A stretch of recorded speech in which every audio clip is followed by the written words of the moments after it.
friends, family world, Luke here with another video. For those of you unfamiliar with our channel, my husband Tyler and I make weekly travel videos every Thursday documenting our experiences since moving from North America to the UK. In our current Eurotrip 2019 series, we take you through the various places that we visited over the summer, hitting up places including Switzerland, Austria, Paris, the Faroe Islands, and the Baltic capitals. So be sure to tune in every Thursday to continue the series. If you'd like to start from the beginning, click the little I button at the top right of your screen and go to the Eurotrip 2019 playlist, where you can then click on episode 1 to start from the beginning.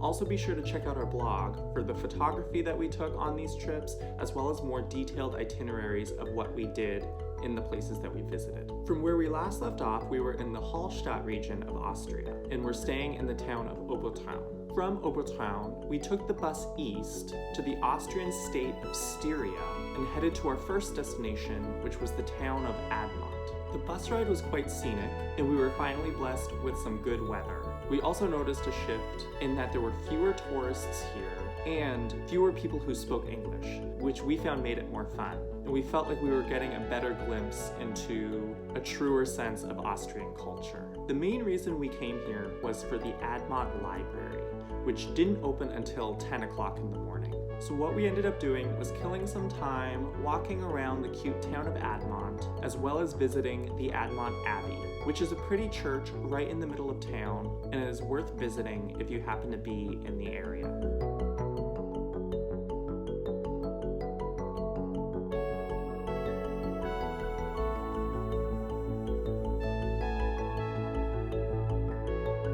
Fortunately, the library was right next door, and we were able to be the first ones to enter. We had the truly spectacular experience of having the first 10 to 15 minutes in the library completely to ourselves, which was a really awesome and surreal experience, getting to take in all of this beauty without anyone else around us. We truly felt like we were in some magnificent library like you would have seen in the Beauty and the Beast movie, and couldn't believe that we weren't having to contend with hordes of tourists like we would if we were in any other more popular tourist destination. I think it's still safe to say that Admont Library is the prettiest library that we have ever been to. And it was worth making the trek out here just for this particular attraction for us. This library is sometimes referred to as the 8th wonder of the world, and it's clear to see why. We walked around the library for a time before heading to our next destination, which was Gesausee National Park. There was a visitor center in town to talk to one of the rangers and get an idea of what things we could do in the national park. They gave us a suggested hike, and we headed to the national park by public bus from town. So great that we were able to access the park by public transit, even given how remote this area is. We did, however, have to keep an eye on the time because the bus only came every 1 to 2 hours. So do keep that in mind if you, like us, are traveling to this area without a car. The hike was absolutely gorgeous and totally exceeded our expectations, providing great views of the Ennstall Alps, which are a range of limestone Alps that are almost exclusively located in the Styrian region of Austria.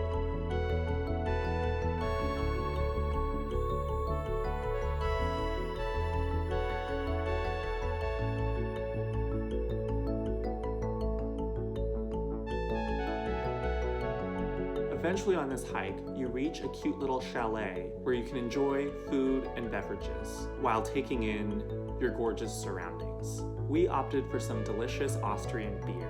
After this, we hiked about another 15 minutes or so to the highest point of the hike, which offers some really great panoramic views and is a great vantage point to look at the mountains in all directions. We decided this was a great place to just sit, relax, and appreciate our surroundings before we decided to head back. We could have continued the loop down, but it involved some precarious rocky parts and metal rungs that we didn't have the proper equipment to do. So we decided to go the safer route and go back the way that we came. Once back at the trailhead, we took the next bus back into town and enjoyed the rest of our evening in Admont. The next day, we took the train to the largest city in the state of Styria, which is called Graz. We dropped our bags off in the Airbnb that we were staying at in Graz and headed towards the city center. We headed to the historic clock tower that you can find in town that involves either a hike up to the top of the hill, or you can take an elevator. It was a bit of a dreary day that day, and we weren't feeling the idea of doing the hike, so we opted to pay the small fee to take the elevator. Up here are some other attractions, such as the Chinese Pavilion and the Schlossberg Castle. We tried to make the most of the day, but we honestly did grow tired of the rain and decided to head back to town and took refuge in a cute cellar that served up great gin and tonics. It was actually nice to just relax and enjoy each other's company in a warmer and drier environment. The next day, we took a day trip down to Echenhausen, which is in the heart of the Styrian wine region in southern Austria. We didn't have too much in terms of a set itinerary for this region. We mostly just spent the day exploring the countryside and visiting some of the different wineries along the way. Some of the places that we stopped at included the Dietrich, which doesn't serve wine, but they make locally produced juices from a variety of different fruits. And then after that, headed to the Marco Winery, which served great white wine and where we enjoyed great conversation with the family who owned it. They said that they think we were the first Canadians to visit this particular winery ever, so that was kind of a cool experience. This was all along what's called the Styrian wine route, and if you go online, you'll see links that talk about what this wine route is. We do have to admit though that we feel like the tourism bureau of this region could maybe put a bit more work into this, because we did find that the signage was very confusing and that we got lost multiple times, which unfortunately did take away a bit from the experience. We ended up abandoning the trail and found our own way to our final destination, which was the town of Gamlitz. This was a really cute little town where we enjoyed some great red wine and just took it easy.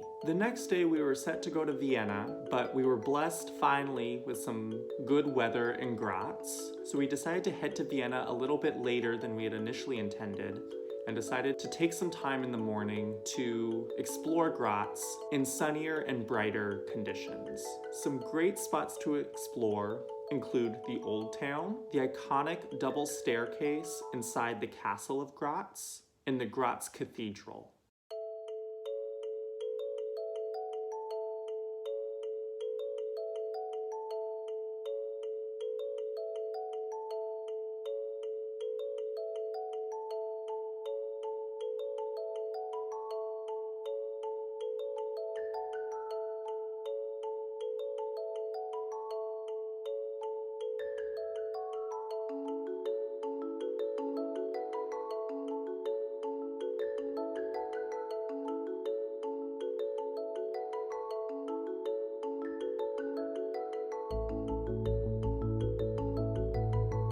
All in all, the Styrian region is an underexplored area of Austria that we are glad we carved out time to explore. Alright guys, that is it for this video. If you haven't already, be sure to comment, like, and subscribe. Stay tuned for our next video where we head to Austria's capital city, Vienna. See you then. Bye.